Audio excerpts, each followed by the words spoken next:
नमस्कार, आप सभी का स्वागत है हमारे चैनल पर। आज हम आपके साथ नारियल की उत्पत्ति कैसे हुई, नारियल को हम धार्मिक कार्यों में जैसे कि घर में पूजा पाठ, हवन, किसी भी शुभ कार्य में हम नारियल का उपयोग करते हैं, पर इसकी उत्पत्ति कैसे हुई ये भी हम जान लेते हैं। पौराणिक और धार्मिक मान्यताओं के अनुसार विष्णु भगवान पृथ्वी पर अवतरित होते समय माँ लक्ष्मी नारियल का वृक्ष और कामधेनु को अपने साथ पृथ्वी पर लेकर आए थे। नारियल के पेड़ को कल्प वृक्ष भी कहा जाता है, जिसमें त्रिदेव ब्रह्मा, विष्णु और महेश का वास होता है। भगवान शिव को भी नारियल बहुत ही प्रिय है। तो चलिए अब जान लेते हैं कि नारियल की जन्म की कहानी है क्या। तो कहानी कुछ इस प्रकार है। प्राचीन काल में सत्यव्रत नाम के एक राजा राज करते थे। वे प्रतिदिन पूजा पाठ किया करते थे। उनके पास किसी भी चीज की कमी नहीं थी। वे धन दौलत से लेकर हर प्रकार की सुविधा से समृद्ध थे। हालांकि इसके बावजूद भी राजा की एक अभिलाषा थी जिसे वे पूर्ण होने की चाह रखते थे। दरअसल राजा सत्यव्रत को किसी प्रकार से स्वर्गलोक जाने की इच्छा थी। वह अपने जीवन में कम से कम एक बार स्वर्गलोक के सौंदर्य को देखना चाहते थे, लेकिन उन्हें इसका मार्ग नहीं पता था। इधर दूसरी तरफ ऋषि विश्वामित्र अपनी तपस्या के लिए घर से बाहर निकले। चलते चलते वे अपनी कुटिया से काफ़ी आगे चले गए थे।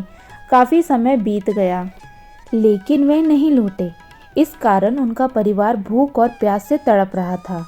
राजा सत्यव्रत को जब यह पता चला तो उन्होंने ऋषि विश्वामित्र के परिवार के पालन पोषण की जिम्मेदारी ले ली।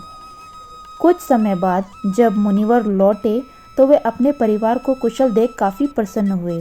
उन्होंने पूछा कि उनकी अनुपस्थिति में किसने उनकी देखभाल की। इस पर ऋषि के परिवार वालों ने बताया कि राजा ने उनके पालन पोषण की जिम्मेदारी उठाई थी। यह सुनकर ऋषि विश्वामित्र तुरंत राजमहल पहुँचे और राजा से मुलाकात की। वहाँ पहुँचकर उन्होंने सबसे पहले महाराज को धन्यवाद कहा। इस पर राजा ने ऋषि से अपनी इच्छा पूर्ण होने का आशीर्वाद मांगा। राजा की बात सुनकर ऋषि विश्वामित्र ने कहा, बोलिए महाराज, आपको क्या वरदान चाहिए। तब महाराज ने कहा, हे मुनि, मुझे एक बार स्वर्गलोक के दर्शन करने हैं। कृपया करके मुझे वहां जाने का वरदान दें।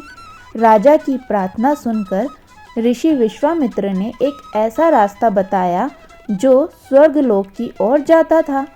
यह देख राजा सत्यव्रत बहुत खुश हुए। वे तुरंत उस रास्ते पर चल पड़े और स्वर्गलोक पहुंच गए। वहां पहुंचते ही इंद्रदेव ने उन्हें नीचे धक्का दे दिया, जिसके कारण वो सीधे धरती पर जा गिरे। राजा सत्यव्रत ने तुरंत सारी घटना ऋषि विश्वामित्र को बताई। राजा की बात सुनकर ऋषि विश्वामित्र गुस्से से आग बबूला हो उठे। उन्होंने तुरंत सभी देवताओं से इस बारे में बात की और समस्या का हल निकाला, जिसके बाद राजा के लिए एक नया स्वर्गलोक बनाया गया।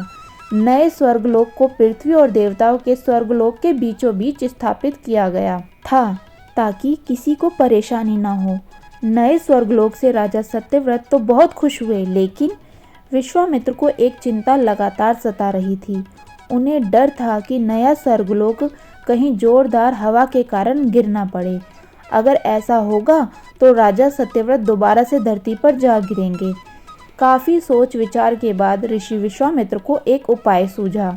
उन्होंने नए स्वर्गलोक के नीचे एक बहुत लंबा खंभा लगा दिया ताकि उसे सहारा मिल सके।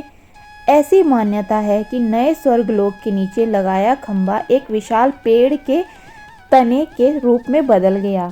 यही नहीं, कुछ समय पश्चात जब राजा सत्यव्रत की मृत्यु हुई तो उनका सिर एक फल में तब्दील हो गया।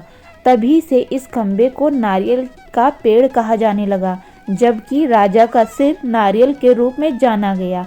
यही कारण है कि नारियल का पेड़ इतना लंबा है। अगर सच्चे मन से हम किसी की मदद करें तो हमारी सारी ख्वाहिशें पूरी हो सकती हैं। जय श्री राधे राधे।